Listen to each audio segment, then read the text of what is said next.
आकाशवाणी नागपूर विणा डोंगरवार आपल्याला प्रादेशिक बातम्या देत आहे. ठळक बातम्या. पूर्व विदर्भातील नागपूर, रामटेक, चंद्रपूर, भंडारा, गोंदिया, गडचिरोली, चिमूर या 5 लोकसभा मतदारसंघाच्या पहिल्या टप्प्यामध्ये होणाऱ्या निवडणुकीच्या प्रमुख उमेदवारांच्या नावांची घोषणा. देशासह राज्यात सर्वत्र होळी आणि धुलीवंदनाचा उत्साह. कर्मचारी भविष्य निर्वाह निधी संघटनेच्या सदस्यांमध्ये यावर्षी 16,02,000 नवीन सभासदांची भर. आणि विदर्भासह राज्यात सर्वत्र कमाल तापमानात वाढ. काल नागपुरात मार्चमधील सर्वाधिक कमाल तापमानाची नोंद. पूर्व विदर्भातील नागपूर, रामटेक, चंद्रपूर, भंडारा, गोंदिया, गडचिरोली, चिमूर या 5 लोकसभा मतदारसंघाच्या पहिल्या टप्प्यामध्ये होणाऱ्या निवडणुकीच्या प्रमुख उमेदवारांच्या नावांची घोषणा भारतीय जनता पक्ष आणि काँग्रेसतर्फे करण्यात आली आहे.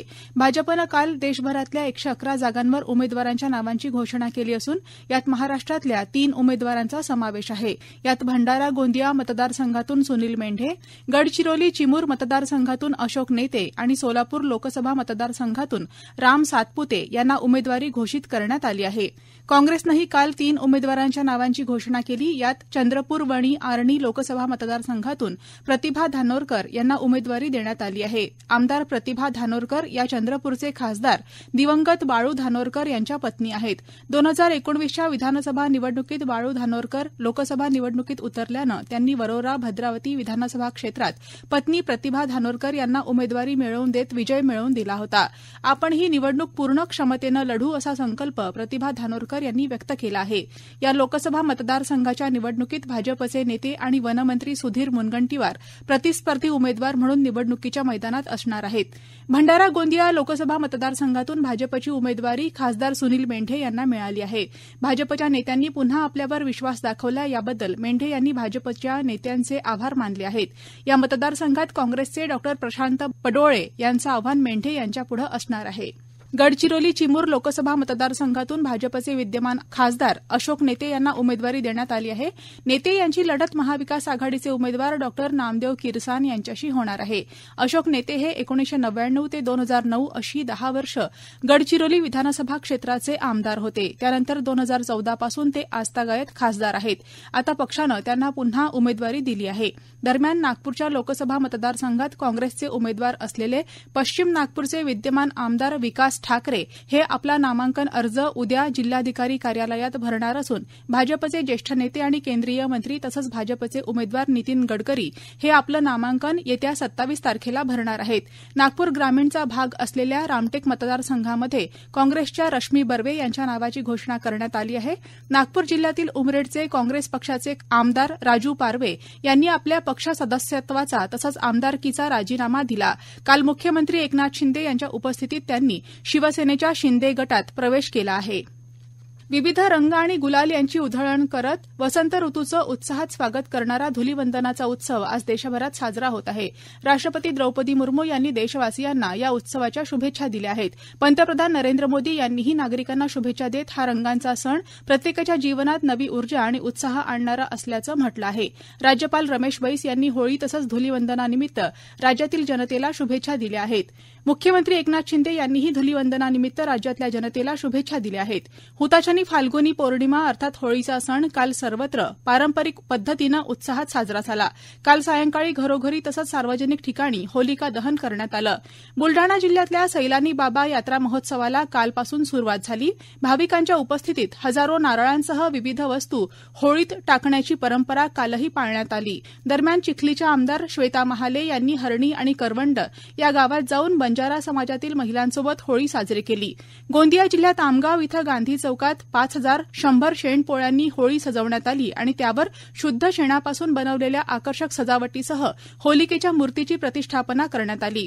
लाकडाची होळी जाळून पर्यावरणाचा ऱ्हास करू नये असं आवाहन यावेळी करण्यात आलं.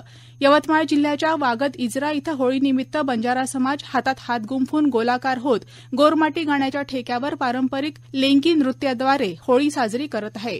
निष्काम कर्मयोगी संत गाडगेबाबांचं अंतिम श्रद्धास्थान असलेल्या श्री गाडगे महाराज संस्था श्री क्षेत्र नागरवाडी इथं परिसरात स्वच्छता अभियान राबवत पर्यावरणपूरक अभिनव होळी साजरी करण्यात आली.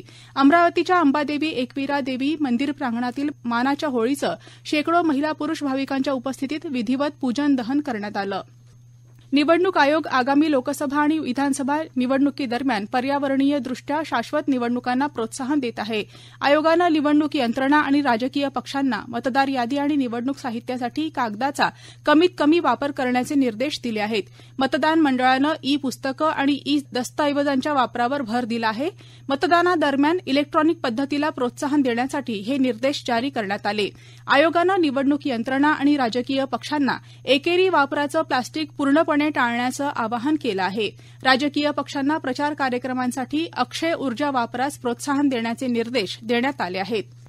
अमरावती जिल्ह्यातील मतदानाची टक्केवारी वाढवण्यासाठी वेगवेगळ्या उपाययोजना करण्यात येत आहेत. त्याअंतर्गत उद्या अमरावती जिल्ह्यातील सर्व 2699 मतदान केंद्रांवर चुनाव की पाठशाला हा उपक्रम आयोजित करण्यात येणार आहे. यात जास्तीत जास्त मतदारांमध्ये मतदान करण्याविषयी जनजागृती करण्यात येईल.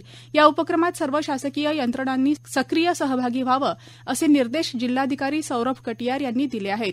हा उपक्रम जिल्ह्यातील सर्व केंद्रांवर एकाच दिवशी राबवणारा अमरावती हा महाराष्ट्रातील पहिला जिल्हा आहे. या प्रादेशिक बातम्या आपण आकाशवाणीच्या नागपूर केंद्रावरून ऐकत आहात. आमच्या केंद्रावरील सर्व बातम्या ऐकण्यासाठी आणि ताज्या घडामोडी जाणून घेण्यासाठी Marathi news Nagpur all India radio या आमच्या युट्यूब चॅनलला नक्की सबस्क्राईब करा. कर्मचारी भविष्य निर्वाह निधी संघटनेच्या सदस्यांमध्ये यावर्षी 16,02,000 नवीन सभासदांची भर पडली आहे. ईपीएफओच्या काल जाहीर झालेल्या आकडेवारीनुसार जानेवारीमध्ये सुमारे 8,08,000 नवीन सदस्यांची नोंदणी झाली आहे. या सदस्यांमध्ये 18 ते 25 वर्ष वयोगटाच्या सदस्यांची संख्या जास्त आहे, तर नवीन सदस्यांमध्ये सुमारे 2,05,000 महिला सदस्य आहेत, असं केंद्रीय कामगार मंत्रालयानं आपल्या निवेदनात म्हटलं आहे. जूनमध्ये सुरू होणाऱ्या शैक्षणिक सत्रात राज्यातील 44,60,000 विद्यार्थ्यांना प्रत्येकी 2 गणवेश शिवून मिळणार आहेत. त्यासाठी राज्यस्तरावरून ठराविक मापात कापलेलं कापड पुरवण्यात येणार असून गावातील बचत गटाच्या महिला हा गणवेश शिवून शाळांपर्यंत पोहोचवणार आहेत. याबाबतचा कार्यारंभ आदेश महाराष्ट्र प्राथमिक शिक्षण परिषदेकडून देण्यात आला आहे. इयत्ता 1 ते 8वीच्या विद्यार्थ्यांना गणवेश पुरवण्याबाबत परिषदेमार्फत ई निविदा प्रक्रिया राबवण्यात आली. त्यातून एका कंत्राटदाराला 4 मार्च रोजी 44,60,000 4 विद्यार्थ्यांसाठी कापड पुरवठ्याचा आदेश देण्यात आला. हे कापड पुरवल्यानंतर गाव पातळीवरील महिला बचत गटामार्फत गणवेशाची शिलाई केली जाणार आहे. मध्य प्रदेशातील उज्जैनमधील महाकालेश्वर मंदिराच्या गर्भगृहात आज सकाळी आग लागली. ही घटना भस्म आरती दरम्यान घडली. या घटनेत पुजाऱ्यांसह 14 जण जखमी झाल्याची माहिती आहे. जखमींना इंदूर आणि उज्जैन इथल्या रुग्णालयात दाखल करण्यात आलं आहे. उज्जैनचे जिल्हाधिकारी नीरज सिंग यांनी या घटनेच्या चौकशीचे आदेश दिले आहेत. दोषींवर कारवाई करण्याच्या सूचना मुख्यमंत्री डॉ मोहन यादव यांनी दिल्या आहेत. या आगीच्या घटनेबाबत केंद्रीय गृहमंत्री अमित शहा यांनी मुख्यमंत्री यादव यांच्याशी चर्चा केली. उज्जैन इथल्या महाकाल मंदिरातील आगीची घटना अत्यंत वेदनादायी असून त्यात जखमी झालेले सर्व भाविक लवकरात लवकर बरे व्हावेत अशी प्रार्थना पंतप्रधान नरेंद्र मोदी यांनी केली आहे. 39.2 अंश सेल्सिअस तापमानासह नागपूरमध्ये कालचा दिवस मार्च महिन्यातला सर्वात उष्ण दिवस ठरला. विदर्भाच्या सर्व जिल्ह्यात कमाल तापमानात वाढ होत आहे. नागपुरात मागच्या आठवड्यात वादळी पावसानंतर उकाड्यात वाढ झाली आहे. अकोला इथं काल राज्यातील सर्वाधिक 40.5 अंश सेल्सिअस इतकं तापमान नोंदवण्यात आलं, तर मालेगावमध्ये 40.8 अंश सेल्सिअस इतकं सर्वाधिक तापमान नोंदवण्यात आलं. वर्धा आणि अमरावती इथं देखील कमाल तापमानात वाढ झाली आहे. विदर्भासह राज्यात सर्वत्र कमाल तापमानात वाढ होत असून या आठवड्यात कमाल तापमान 2 ते 3 अंशांनी वाढण्याची शक्यता हवामान खात्यानं वर्तवली आहे. आजही अकोल्यात सर्वाधिक 40.5 अंश सेल्सिअस इतकं तापमान नोंदवण्यात आलं. दरम्यान आगामी काही तासात विदर्भातील वर्धा आणि नागपूर जिल्ह्यामध्ये काही ठिकाणी विजांच्या कडकडाटासह वादळ येण्याची तसंच हलका ते मध्यम स्वरूपाचा पाऊस पडण्याची शक्यता आहे. आयपीएल T20 क्रिकेट स्पर्धेत आज रॉयल चॅलेंजर्सचा सामना पंजाब किंग्स संघाबरोबर होणार आहे. हा सामना संध्याकाळी 7:30 वाजता सुरू होईल. शेवटी पुन्हा ठळक बातम्या.